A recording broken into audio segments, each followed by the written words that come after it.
ఆంధ్రప్రదేశ్ ఉప ముఖ్యమంత్రి జనసేన పార్టీ అధినేత అయినటువంటి కొణిదెల పవన్ కళ్యాణ్ గారు ఈరోజు ఆయన సొంత నియోజకవర్గమైనటువంటి పిఠాపురంలో పర్యటించారు. ఈ సందర్భంగా ఒక ఆసక్తికరమైనటువంటి సంఘటన చోటు చేసుకుంది. తెలుగుదేశం పార్టీ సీనియర్ నాయకులైనటువంటి వర్మ గారు అదే పర్యటనలో పాల్గొన్నారు.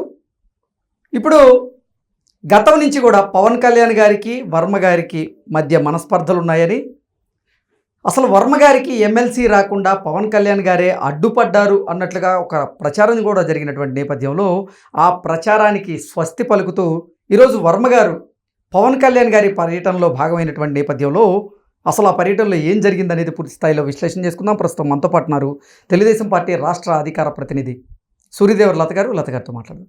లత గారు నమస్తే అండి. నమస్తే. లత గారు, ఈరోజు పవన్ కళ్యాణ్ గారు తన సొంత నియోజకవర్గమైన పిఠాపురంలో పర్యటించారు. ఆ పర్యటనలో వర్మ గారు భాగమయ్యారు. అంటే వర్మ గారికి పవన్ కళ్యాణ్ గారికి మధ్య మనస్పర్ధలు వచ్చాయి. అసలు వర్మ గారికి ఎమ్మెల్సీ రాకుండా పవన్ కళ్యాణ్ గారే అడ్డుపడ్డారనేటువంటి ప్రచారం జరిగిన నేపథ్యంలో ఆ ప్రచారానికి స్వస్తి పలికి ఈరోజు వర్మ గారు పవన్ కళ్యాణ్ గారి పర్యటనలో భాగమైనటువంటి నేపథ్యంలో ఏంటి అసలు ఆ పర్యటనలో ఏం జరిగిందంటే ఏం చెప్తారు? అంటే వర్మ గారికి అయితే నారా చంద్రబాబు నాయుడు గారి మీదే కానివ్వండి, తెలుగుదేశం పార్టీ మీదే కానివ్వండి అపారమైన నమ్మకం. సో ఆయన కొన్ని ఏదైనా చిన్న డిస్టర్బెన్స్లో ఇట్లాంటివి ఏమైనా జరిగినా కూడా ఆయనకు ఒక్కటి నమ్మకం, ఎప్పుడు కూడా బాబు గారుతో ఉన్నాం కాబట్టి ఆయన ఎప్పుడూ కూడా మనకిచ్చే విలువ, ఇంపార్టెన్స్ మనకు ఉంటుంది అనే ఆలోచన ఆయనకి ఎప్పుడూ ఉంది. సో మధ్యలో కొంచెం చిన్న డిఫరెన్స్ ఏదైనా కనపడినా వైసీపీ వాళ్ళు దాన్ని కొంచెం పెద్దదిగా చేసి ఇంకా కొంచెం రెచ్చగొట్టే విధంగా చేద్దామనే ఆలోచన అప్పుడప్పుడు జరుగుతూనే ఉంది. ఈ కూటమి ఎప్పుడెప్పుడు విచ్ఛిన్నం అవుతుందా అని ఎదురు చూస్తున్నారు, కోతకాడి నక్కల్లాగా. అది కుదరదు, అది జరగలేదు అనేది అయితే ఇప్పుడు క్లియర్ కట్గా అర్థమై ఉంటుంది ఈ రోజు అయితే ఏదైతే జరిగిందో దాన్ని బట్టి చూస్తే. అంటే ఎక్కడ కూడా వర్మ గారికి కొంచెం కూడా అంటే యాక్చువల్లీ ఆయన త్యాగం చేసినట్టే. ఎందుకంటే ఆయన ఎమ్మెల్యేగా ఉన్న స్థానాన్ని ఏదైతే బాబు గారి మాట జవదాటకుండా ఆయన అంటే పొత్తులో భాగంగా ఈ పిఠాపురం అసెంబ్లీ నియోజకవర్గ స్థానం జనసేనకు వెళ్ళడం, జనసేన అధినేత పవన్ కళ్యాణ్ గారు అక్కడ పోటీ చేయడం, ఆయనకు మద్దతు తెలుపుతూ వర్మ గారు ఎన్నికల ప్రచారంలో పాల్గొనడం, ఆయన తరపున ఎన్నికల ప్రచారం కూడా చేయడం, ఇవన్నీ చూసాం. ఆ తర్వాత ఆ సందర్భంగా గెలిచిన సందర్భంగా కూడా పవన్ కళ్యాణ్ గారు ప్రత్యేకంగా వర్మ గారికి ధన్యవాదాలు కూడా తెలిపారు. అలాగే వారిద్దరు కూడా భేటీ అయ్యారు. ఆ తర్వాత ఖచ్చితంగా వర్మ గారికి ఎమ్మెల్సీ దక్కడం ఖాయం అనేటువంటి భావంలో అందరూ ఉన్నారు. కానీ ఆయనకు మాత్రం ఎమ్మెల్సీ దక్కలేదు. అసలు ఆ ఎమ్మెల్సీ దక్కకుండా ఉండడానికి కారణం పవన్ కళ్యాణ్ గారి అనేటువంటి ప్రచారం కూడా ఒక పార్టీ చేసింది. దానికి స్వస్తి పలుకుతూనే ఈరోజు వర్మ గారు పవన్ కళ్యాణ్ గారి పర్యటనలో పాల్గొనడం జరిగింది. అసలు ఏంటి, దీన్ని ఎలా చూడాలి? ఎక్కడ కూడా పవన్ కళ్యాణ్ గారికి వర్మ గారికి తేడా ఎక్కడ లేదు. ఎందుకంటే వాళ్ళిద్దరూ సవ్యంగానే ఉన్నారు. వాళ్ళిద్దరు అంటే ఆయన కూడా చాలా విధంగా చాలా రకంగా ఆయన కోఆపరేట్ చేస్తూ వచ్చారు వర్మ గారు కూడా. అంటే కూటమిలో పార్టీల మధ్య చిచ్చు పెట్టేందుకు వైఎస్ఆర్సీపీ ప్రయత్నం చేసింది. అందులో భాగంగానే వాళ్ళిద్దరి మధ్య ఎటువంటి మనస్పర్ధలు లేనప్పటికీ వారిద్దరి మధ్య ఏదో ఉంది. అసలు వర్మ గారికి పదవి రాకుండా పవన్ కళ్యాణ్ గారి అడ్డుపడుతున్నారు, ఆయన ప్రోటోకాల్కి ఇబ్బంది అని వర్మ గారిని పక్కన పెడుతున్నారు, దూరం పెడుతున్నారు అంటూ రకరకాల ప్రచారాలు చేశారు.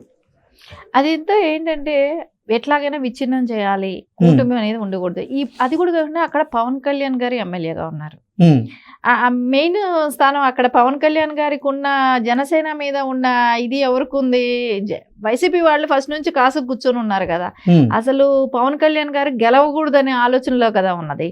ఆయన ఎట్లాగైనా గెలిపించాం, ఆయన అసెంబ్లీ గేట్ కూడా తాకనివ్వమని ప్రగల్భాలు పలికారు అందరూ, రోజా కానీ చాలా మంది వైసీపీ వాళ్ళందరూ కూడా. దానికి మద్దతుగా ఇట్లాంటివన్నీ జరగటానికి ఆస్కారం కల్పించకూడదని వర్మ గారు ఎప్పుడు కూడా ఆయన అసెంబ్లీకి వెళ్తే నేనేంటి అని ఫీల్ అయ్యారు వర్మ గారు. సో పవన్ కళ్యాణ్ గారిని భారీ మెజారిటీతో గెలిపిస్తానని ఆయనే ఫస్ట్ చెప్పటం. అంటే పవన్ కళ్యాణ్ గారి కన్నా ఇంకా ఒక అడుగు ముందేసి మేము భారీ మెజారిటీతో పవన్ కళ్యాణ్ గారిని గెలిపించుకుంటామని వర్మ గారే ఫస్ట్ స్టేట్మెంట్ ఇవ్వటం. అంటే వాళ్ళిద్దరి మధ్య సఖ్యత బాగానే ఉంది, కానీ మధ్యలో కొంతమంది చెడగొట్టాలనేది ఉంటుంది. జనరల్గా వైసీపీ వాళ్ళు చేసే కుట్ర అదే అనేది అందరికీ తెలిసిందే. దాంతో భాగంగానే ఇన్ని రోజు ప్రచారాలు చేసుకుంటూ వచ్చారు. ఈ రోజున అది లేదు, అలాంటి పౌరపత్యాలు ఏమీ మాకు లేవు అనేది అయితే ఆయన చెప్పారు. అంటే వాళ్ళ హావభావాలే కానివ్వండి, అక్కడ జరిగిన ఇన్సిడెంట్లే కానివ్వండి, అదన్నీ అంటే ఇద్దరు ఏదైనా టీడీపీ కానివ్వండి, జనసేన వాళ్ళు కానివ్వండి, కలిసిపోయి పనిచేయాలనే ఆలోచనే కానివ్వండి, ఇవన్నీ చూసినప్పుడు ఎట్లా అనిపిస్తుంది? ఆ పొరపచ్చాలు ఆ నియోజకవర్గంలో ఎక్కడా కూడా లేదు. అంటే కొన్ని మాటలు ఏవైనా వచ్చినా కూడా వీళ్ళు అడ్జస్ట్ వాళ్ళు కలిసిపోతున్నారు. అంటే ఇప్పుడు మెయిన్ నాయకులు కలిసిపోయి పనిచేస్తున్నప్పుడు కేడర్ కూడా హ్యాపీగానే ఉంటుంది కదా, వాళ్ళు కూడా ఎక్కడ డిఫరెన్స్ లేదు. అంటే కొన్ని పదవులు రాకపోయినా కూడా పవన్ కళ్యాణ్ గారు అంటే సపోర్ట్ అయితే చేస్తారు వర్మ గారికి. వర్మ గారు కూడా అంతే హుందాతనంగా అంటే నాకు వస్తుంది, కాకపోతే అన్నీ ముందే జరిగిపోవాలని లేదు కదా. సో నాకు నాయకుల మీద నమ్మకం ఉంది, మా బాబు గారి మీద నమ్మకం ఉంది, లోకేష్ గారి మీద భరోసా ఉంది. దీని మూలాన ఆయన ఏదైతే అనుకుంటున్నారో ఖచ్చితంగా లోకేష్ గారు కానివ్వండి, బాబు గారు కానివ్వండి అంతే ఇంపార్టెంట్ ఇస్తారు వర్మ గారికి కూడా. సో ఎందుకంటే అట్లాంటి నాయకుల్ని ఎవరు కూడా వదులుకోవాలనుకోరు. అంటే బాబు గతంలో అసలు ఆయన ఇండిపెండెంట్ గా గెలిచినటువంటి చరిత్ర కూడా ఆయనకుంది అక్కడ. అవును, అలాంటి వ్యక్తి ఈ రోజుటి వరకు కూడా బాబు గారి మీద నమ్మకంతో నాకు ఆయన ఎప్పటికైనా మంచిగా చేస్తారు, ఆయన నన్ను గుర్తించుకుంటారు అనే ఆలోచన వర్మ గారు ఉండటం కానివ్వండి, అలాంటి లీడర్ని ఏ పార్టీ కూడా కోల్పోవాలనుకోదు, వదులుకోవాలని కూడా అనుకోదు. సో ఖచ్చితంగా వర్మ గారికి ఇచ్చే ఇంపార్టెన్స్ ఇస్తూనే పవన్ కళ్యాణ్ గారు కూడా ముందుకెళ్తారు.